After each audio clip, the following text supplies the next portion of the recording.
What up, WeHo?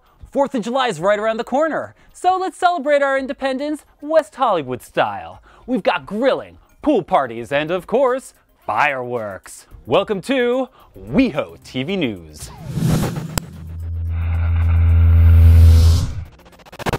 Happy June, West Hollywood. I'm Mike Suriaco, and I'm bringing you everything you need to know about WeHo, courtesy of the city of West Hollywood.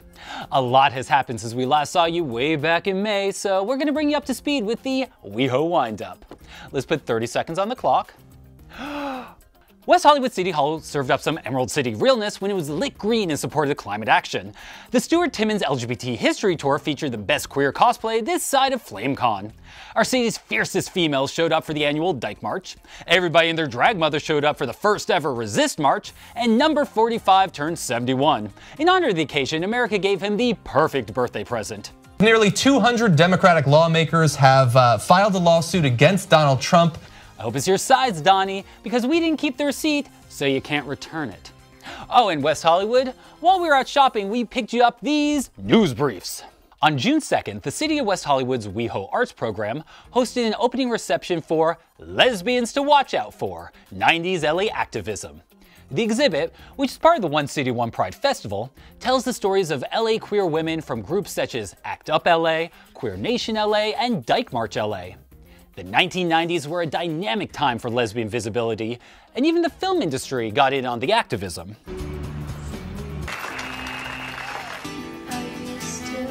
They're here, they're queer, get some popcorn. History came alive on June 3rd with Stuart Timmins' LGBTQ History Tour, an interactive event depicting important moments from our city's queer history through a cast of colorful costumed characters. It's just like your College History 101 course, if your professor were RuPaul. Also on June 3rd, the City of West Hollywood hosted the WeHo Pride Tennis Tournament at Plummer Park, and I believe we have some footage of the doubles tournament for you here today. Oh, Toad. I guess you didn't want it bad enough.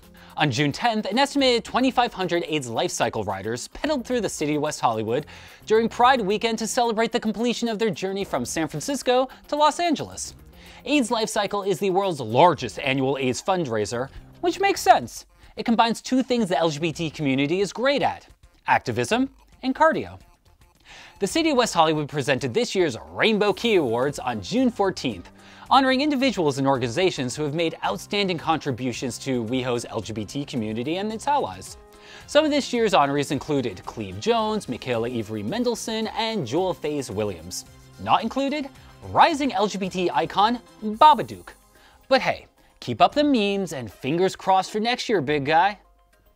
Finally, on June 27th, the Lambda Literary Book Club, co-sponsored by the West Hollywood Library, met to discuss I'm Just a Person by notable lesbian Tig Notaro.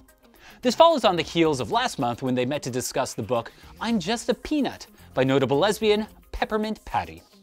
Now we better wrap up before we stretch out these news briefs. Hey WeHo, have I ever told you that green is so your color? Earlier this month, West Hollywood City Hall was lit green in support of the Paris Climate Accords. You know, the international agreement dealing with global greenhouse gas emissions. West Hollywood's valiant Viridian vibe was joined by a number of other progressive cities such as New York, Boston, and Montreal. This show of Celadon solidarity is a response to a certain angry orange. The United States will withdraw from the Paris Climate Accord.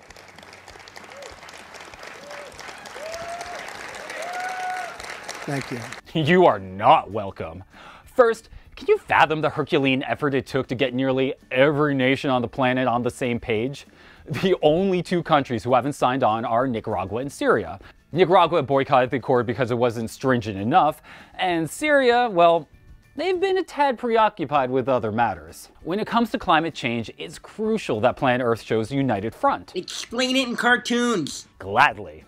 Remember Captain Planet, that progressive animated series from the 90s where an international cast of kids would unite to summon a super powerful force of environmental protection?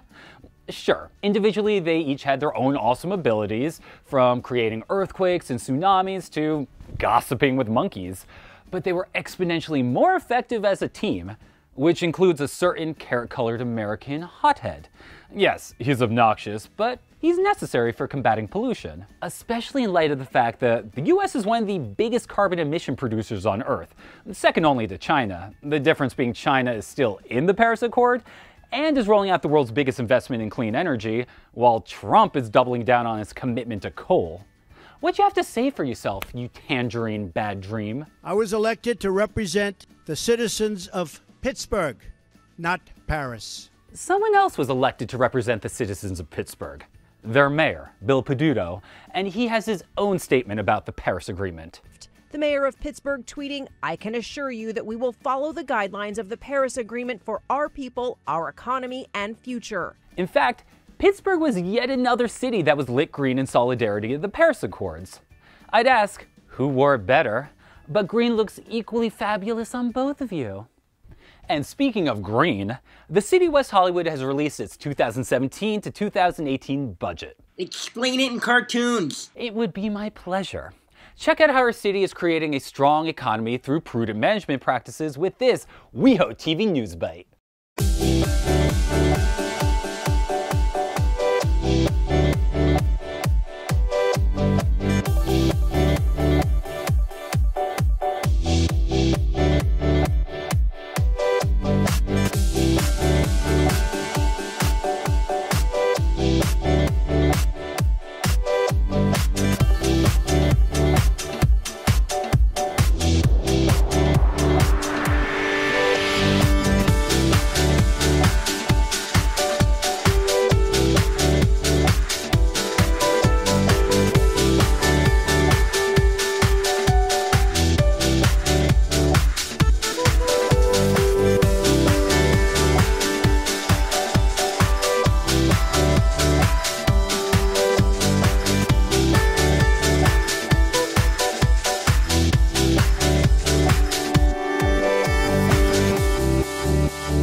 Arguably, the most exciting event to hit West Hollywood this month was LA Pride, which commemorates the Stonewall riots in 1969 while embracing contemporary LGBT culture.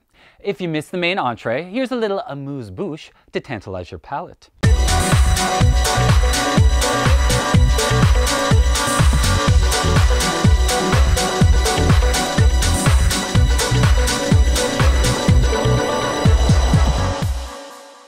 While Pride tends to be dominated by mirth, merriment, and making out with strangers, it's important that we take a moment to acknowledge last year's tragedy. On June 12, 2016, a man named Omar Mateen walked into Pulse, an Orlando gay bar, and murdered 49 patrons with an assault rifle. For more on how this travesty continues to affect the LGBT community, we go now to Eddie Robinson. I'm Eddie Robinson, and this is WeHoTV News. 1 year after the attack that took place at Pulse Nightclub in Orlando, Florida, the West Hollywood community gathers to honor those lost and to ask, where are we now, and how has the memory of Pulse inspired the ongoing fight for equality? The biggest thing that kept coming to me was, what do we tell our young people about finding that hope, about wanting to be able to live and continue and to not give up, and you are who you are and you deserve to be who you are, and not to let things like this get you down? The city of West Hollywood recently partnered with Outfest as a part of its ongoing screening series in West Hollywood through WeHo Arts to focus on community. The documentary Pride Under Fire, shown at the West Hollywood Library, explores the town of Louisville, Kentucky following the Pulse Nightclub shooting, where neighbors grapple with differing responses to the tragedy as LGBTQ residents gather to celebrate Pride. People should not have had to have died for the conversation to deepen. We had an opportunity to speak with a panelist from the event to better understand why emotional discussions can inspire community activism. Events like this, they provide an opportunity for folks to really process their ideas, their reactions to really impactful events. We also spoke with the director of Pride Under Fire, who shared what he hopes the film accomplishes. I hope that it's unity, and I hope that I think it was somebody that said a week or so afterwards that Orlando became a city of handshakes. Orlando became a city of hugs, not handshakes.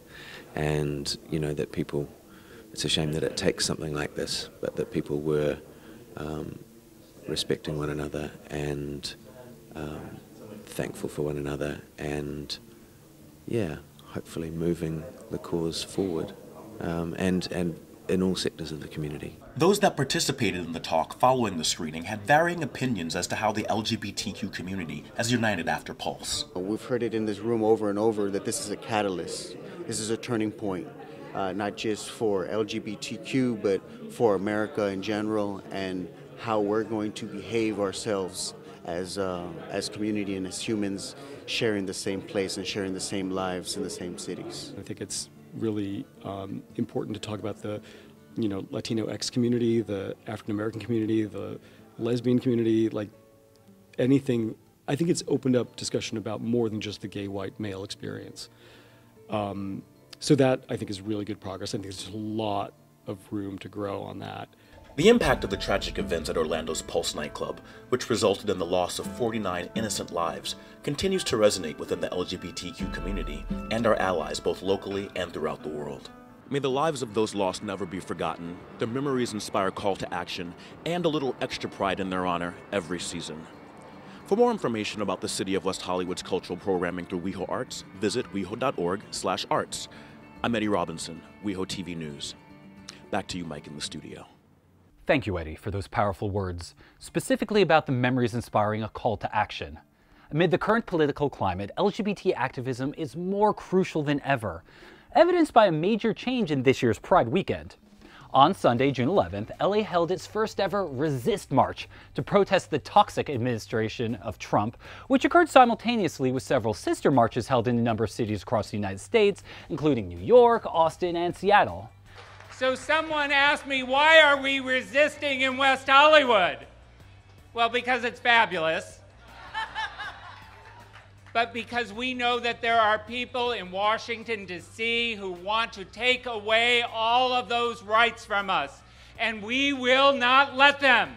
This year, the Resist March replaced the traditional Pride Parade, a concept that originated right here in Los Angeles. In 1970, America's various LGBT communities were still strategizing on how to commemorate the anniversary of the now historic Stonewall riots.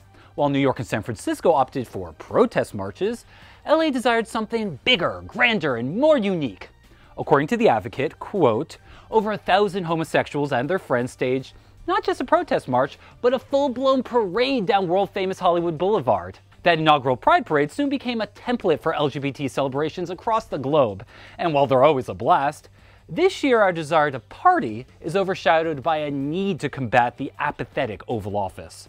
We have a president who wants to walk away from the HIV/AIDS fight amongst millions of other fights that we have started, but I'm here to say that we as a conglomerate, we as a future, we as who we are not going back. We will not. The march stepped off at Hollywood and Highland and made its way into the heart of West Hollywood, culminating in a rally at Altamont Drive featuring speeches and performances from LGBT community members and their allies. Kind of got lost on the route, and then I was walking and then I heard our battle cry, if you believe in life after love.